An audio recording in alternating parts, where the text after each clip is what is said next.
ना मलाई देती है ब्रीफकेस, टिकट दे देती है। मनोज तिवारी जी, रवि किशन जी गोरखपुर के सांसद ले आके भाषण में बोली ले, जनता के रिझाई ले, लेकिन माननीय प्रधानमंत्री जी आज तक भोजपुरी भाषा में जहां की रोटी खाती, समान भौगोलिक एकता, समान विरासत, समान रीति रिवाज, शासन के नजर में, केंद्र सरकार के नजर में कि अपना ये क्षेत्र के लोगों के माई भाषा, माटी भाषा के सम्मान करी। आप सम्मान प्रधानमंत्री जी प्रणाम। ये धरती पर आयल सभे मनई के हम सादर अभिनंदन करता नहीं, प्रणाम करता नहीं, गोड़ लगता नहीं। आज हम भोजपुरी समाज क्षेत्र के देवनगरी देवरिया जनपद में स्थित भोजपुरिया अमन पत्रिका के प्रधान कार्यालय से हम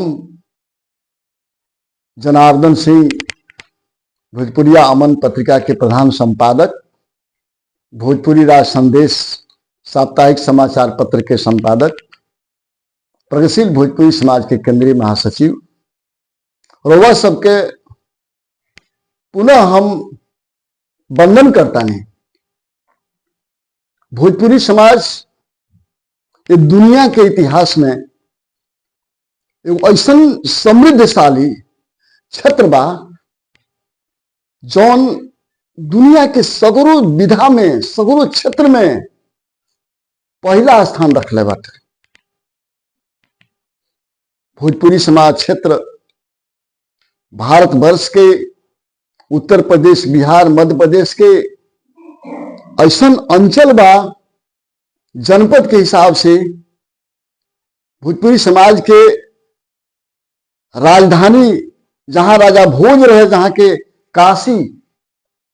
काशी से लेकर के 27 को जिला जौन बा, चंदौली, संत रविदास नगर, भदोही, मिर्जापुर, सोनभद्र, गाजीपुर, जौनपुर, बलिया, मऊनाथ भंजन, आजमगढ़, बस्ती, संत कबीर नगर, सिद्धार्थ नगर, गोरखपुर, कुशीनगर, महाराजगंज, देवरिया, पूर्वी चंपारण, पश्चिमी चंपारण, सिवान, छपरा, गोपालगंज, आरा, भोजपुर, बक्सर, रोहतास, कैमूर, भभुआ, मध्य प्रदेश के सीधी जिला, इतना जो जिला बा, यह जिला भोजपुरी के मूल है। एकरा बारे में बहुत लोग अपना अपन विचार करला कि जिला बा पलामू चल जाला, तो झारखंड चल जाला, तो कहां चल जाला, ऐसा बात नहीं है। हर क्षेत्र के अपन समान भाषा, समान संस्कृति, समान भौगोलिक एकता, समान विरासत, समान रीति रिवाज, समान चीज बटे। वो आधार पर जौन बा एगो भोजपुरी अपने आप में एगो समृद्ध संस्कृति है, समृद्ध भाषा हो। ये हमनी के माई के भाषा हो, माटी के भाषा हो। ये भाषा के जौन संवैधानिक मान्यता के सवाल आज उठ रहा बा, यह हमारा मुख्य विषय बा। यही विषय पर हम चर्चा कर चाहता नहीं। आदरणीय हार्दिक पांडे जी, आज आजादी के बाद से भारत के 22 को भाषण के संवैधानिक दर्जा मिलल, ओकरा बाद से आज तक भोजपुरी समाज अपन अलग जगाते रह गई। भोजपुरी समाज उपेक्षित रहल। शासन के नजर में, केंद्र सरकार के नजर में जनप्रतिनिधि जन बड़े, ये भारत देश के जन, भोजपुरी माटी के जन्मल जनप्रतिनिधि और दूसरा माटी से आके जौन भोजपुरी क्षेत्र में अपन अलग जगह होते हैं, रोटी का अपन करते रहे, अपन राजनीति करते रहे, वो एक जिम्मेदार बारे। जहां के अन्न खाता ने ओकर गीत गाई। आज देश के गौरवशाली प्रधानमंत्री जौन विश्व में प्रसिद्ध बारे, परम श्रद्धेय माननीय नरेंद्र मोदी जी, वहां के मूल क्षेत्र चुनाव क्षेत्र जहां के सांसद बानी वो काशी बा और दूसरा बार वहां के सांसद बानी। आज तक वहां के नैतिक जिम्मेदारी बाप माननीय प्रधानमंत्री जी के कि भोजपुरी भाषा के संवैधानिक मान्यता देश, लेकिन नैतिकता से खड़ा हो बड़े माननीय प्रधानमंत्री जी हमेशा भोजपुरी के टूर भी बोली ले, आके भाषण में बोली ले, जनता के रिझाई ले, लेकिन माननीय प्रधानमंत्री जी आज तक भोजपुरी भाषा में जहां के रोटी खाता नहीं, जहां के सांसद बानी, जहां के जनप्रतिनिधि बानी, अपना मूल सवाल नैतिक जिम्मेदारी के भुला गए। माननीय प्रधानमंत्री जी से हम अपील करता नहीं कि अपन जो मूल क्षेत्र बा आपके नैतिक जिम्मेदारी बाटे कि अपना ये क्षेत्र के लोगन के माई भाषा माटी भाषा के सम्मान करी। आप सम्मान नहीं करत प्रधानमंत्री जी, रहुआ भोजपुरी के सम्मान नहीं करत, अपमान करता नहीं।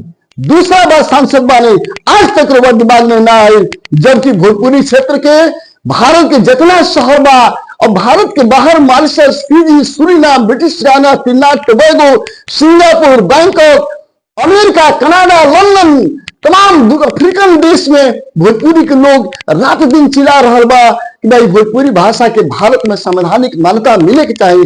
भारत के गांव से लेकर के भारत के सगरों जिला में, भारत के सगरों शहर में, दिल्ली, मुंबई, कलकत्ता, असम, पंजाब, हैदराबाद, नागालैंड, सब जगह जहां भोजपुरी भाषी बड़ा आवाज बुलंद कर रहा है भोजपुरी भाषा के संवैधानिक मान्यता।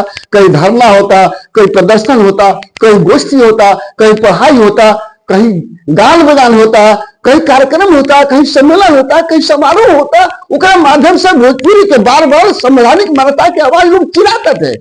लेकिन इस सरकार जो 14 वर्ष से सरकार बिया, केंद्र सरकार दिल्ली बिया, बहरी बिया, केंद्र सरकार पहले जो सरकार रहे कांग्रेस सरकार के जमाना में भोजपुरी के दुलरवी लोकसभा अध्यक्षा रहनी परम आदरणीय परम श्रद्धेय मीरा कुमार जी।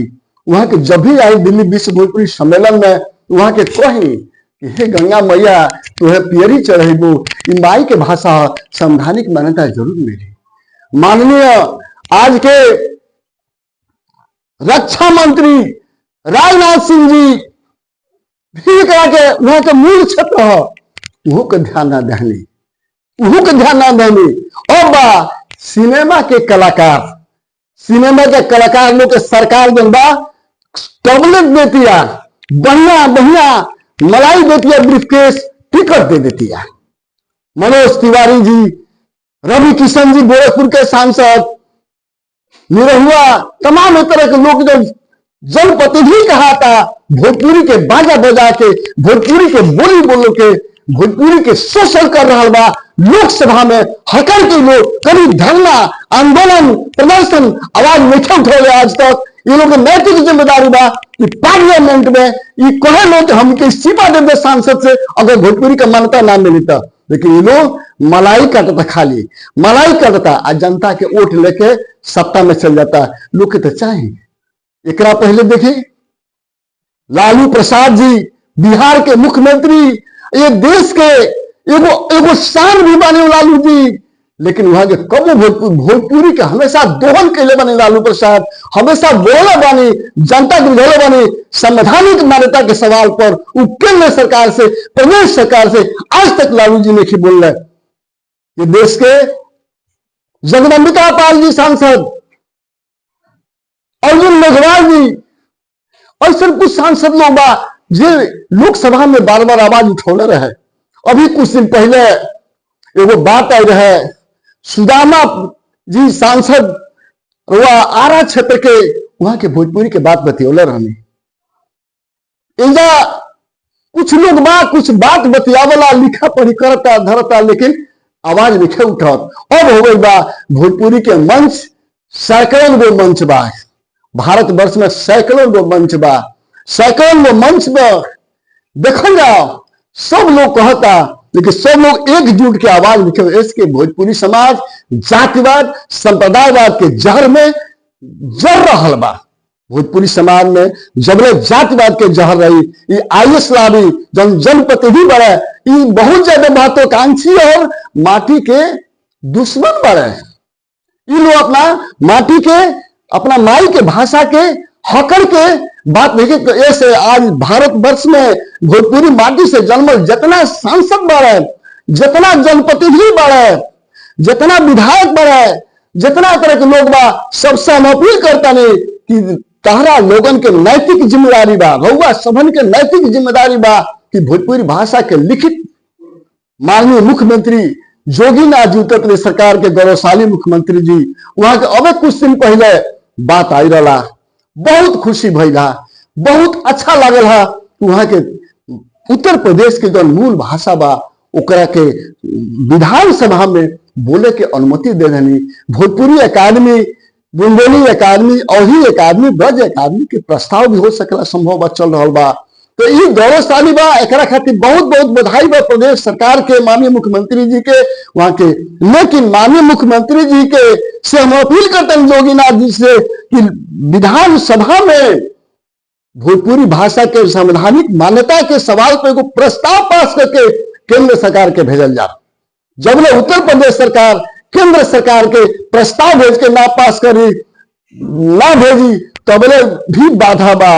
लोग कहेला तमाम जनप्रतिनिधि, तमाम साहित्यकार जो हिंदी हिंदी चिल्लाता रहे, हिंदी तो देश के भाषा बा, विश्व के भी भाषा बा, लेकिन भोजपुरी विश्व भाषा की ओर बढ़ रहा बा। जौना शहर में जाए, मुंबई जाए, दिल्ली जाए, कलकत्ता जाए, हर 3 गो मनई में एगो भोजपुरिया मिली, हर 3 गो मनई में एगो भोजपुरिया मिली। लेकिन ओकरा के उपेक्षित कर जाता, ओकरा के उदास कर जाता, हीन भावना आरोपित कर जाता। आज जो लोग पढ़ल लिखल बा वो इंग्लिश और हिंदी बोलेला, अपना घर में आई तो भोजपुरी बोली, अब बाहर आई तो अंग्रेजी छाती, हिंदी छाती, ओकरा लाज लागी। तो भाषा के प्रति जब स्वाभिमान न रही, भाषा के अपना माटी के प्रति स्वाभिमान न रही, गौरव न रही, आज एगो बंगाली भाई, एगो असमी भाई, एगो पंजाबी भाई, चाहे वो बहन अधिकारी होके, चाहे बहन नेता होके, चाहे बहन धनी मनी आदमी होके, पूंजीपति होके, एगो साधारण आदमी से अपना भाषा के, अपना माटी के मिली तो अपना मातृभाषा में बतियाई। यहाँ तो भैया दोसर बात बा, यह बहुत दिक्कत बात है। ऐसे आज हम अपील करता नहीं केंद्र सरकार से कि ये अगला सत्र में लोकसभा में निश्चित रूप से भोजपुरी भाषा के संवैधानिक मान्यता सवाल पर घोषणा करे। अगला में ऐसे कि जब घोषणा हो जाए तो भोजपुरी भाषा के संवैधानिक मान्यता मिल जाए तो उसे फायदा भी बात है। हर तरह के प्राथमिक स्तर से जो सरकार के मनसा बा मातृभाषा में शिक्षा देवे के वो पूरा हुई। जब तक भोजपुरी भाषा के प्राथमिक शिक्षा में पाठ्यक्रम से लागू ना करिए, पढ़ाई ना हुई, तबले केंद्र सरकार के जो मनसा बा मातृभाषा में शिक्षा जो अधूरा रह जाए, हमेशा अधूरा रह जाए। इतिहास माफ करे केंद्र सरकार के। ऐसे कि भोजपुरी भाषा के संवैधानिक मान्यता अगर माननीय नरेंद्र मोदी जी के माध्यम से नहीं मिला तो आने वाला इतिहास माफ क्या करी। कांग्रेस के सबसे बड़ा पतित रहा बा, कांग्रेस सबसे बड़ा घात के लिए बा, हमेशा कांग्रेस घात के लिए अपना माटी के भाषा के लेकर के एक मान्यता नहीं दिले। अब इहो सरकार के यही दशा बा। ऐसे हम चाहे हम रउआ सभन का अपील करें और इस क्षेत्र के सांसद महोदय लोगों से अपील करें कि रउआ सभन अपना अपना क्षेत्र में लोकसभा में भोजपुरी भाषा के संवैधानिक मान्यता सवाल पर आवाज उठाई, आवाज बुलंद करी, निश्चित रूप से मांग करी। ओकरा साथे लिखित रूप से प्रधानमंत्री, संस्कृति मंत्री, रक्षा मंत्री, गृह मंत्री लिखित रूप से सबके शासन में भेजी सांसद महोदय। तब रउआ सबके नैतिक जिम्मेदारी बा, रउआ सभन के सांसद लोगन के नैतिक जिम्मेदारी बा, न तो भोजपुरिया समाज के लोग अब माफ ना करी। सब सांसद के दरवाजे पर धरना दी, घेराव करी, आवाज उठाई कि सांसद के दरवाजे से निकले ना दी, सांसद लोग के घर में से बाहर ना आवे दी, जब लिख के ना दिए, जब संसद लोकसभा में आवाज ना उठाई है। ऐसे सांसद लोगन के नैतिक जिम्मेदारी बा कि भोजपुरी भाषा के संवैधानिक मान्यता के सवाल पर लोकसभा में, पार्लियामेंट में बहस करे लो, लिखे पढ़ी करे लो, आवाज उठावे लो, सामूहिक रूप से लिखित करे लो, सामूहिक रूप से ये सवाल पर कुछ ऐसा बा। मैथिली भाषा के मान्यता मिल गई, कहा मिल गई? ओकर संख्या कम बा, लेकिन ओकर आईएएस लाभी जो जनप्रतिनिधि लोग बा ये भाषा के सवाल पर जाति से, पार्टी से, तमाम बात से हट के एक हो के लाग गई। आज मैथिली भाषा का मान्यता जब आई तो आपन आपन लोग लागे, आपन आपन दफली, आपन आपन राग अलापे। कुछ लोग बा जो गद्दारी करता भोजपुरी भाषा के संविधान की मान्यता खातिर, जो कहता कि हिंदी कमजोर हो जाए। ऐसा बात नहीं है। हिंदी कमजोर भइल बा अंग्रेजी से। हिंदी कमजोर कहाँ भइल बा? अंग्रेजी से भइल बा कमजोर। तमाम शिक्षा जो प्राथमिक प्राइमरी से लेकर के जो एकेडमिक शिक्षा चल रहा बा, उनमें खान पान रहन सहन वेशभूषा सारा पाश्चात्य हो गई बा, पश्चिमी हो गई बा। उनमें हिंदी बोले पर भी प्रतिबंध बा, अंग्रेजी में बोलो, अंग्रेजी में बतियाओ। अब वो हिंदी इंग्लिश होखल जाता थे, अब हिंदी होखल जाता थे। ऐसे भोजपुरी जब बची तो हिंदी बची, हिंदी की रक्षा हुई। हमारे माटी की भाषा है, हमारे प्रिय भाषा है। ऋग्वेद काल से ही आयल बा, वेद काल से गोरखनाथ जी की भाषा है, कबीर जी के भाषा है, संत रविदास के भाषा है, भिखारी ठाकुर जी के भाषा है, महेंद्र मिश्र के भाषा है, गोरख पांडे जी की भाषा है, महापंडित राहुल संकीर्तन जी की भाषा है, मुंशी प्रेमचंद की भाषा है, डॉक्टर राजेंद्र बाबू के भाषा है, वीर कुंवर सिंह के भाषा है। ये भाषा के संवैधानिक मान्यता के सवाल पर हम फिर लोग सबसे निहोरा करतनी, करबद्ध प्रार्थना करतनी, हाथ जोड़ी करतनी कि मान्यता के सवाल पर हे सांसद भाई लोगन, रोवा सब मिलजुल के एगो प्रस्ताव पास करके लिखित रूप से माननीय प्रधानमंत्री जी के लगे ले जाई, लोकसभा अध्यक्ष महोदय ले जाई, ये प्रस्ताव पास करा के भोजपुरी भाषा के संविधान की मान्यता दिलाई। बहुत बहुत धन्यवाद। सबके प्रणाम, नमस्कार।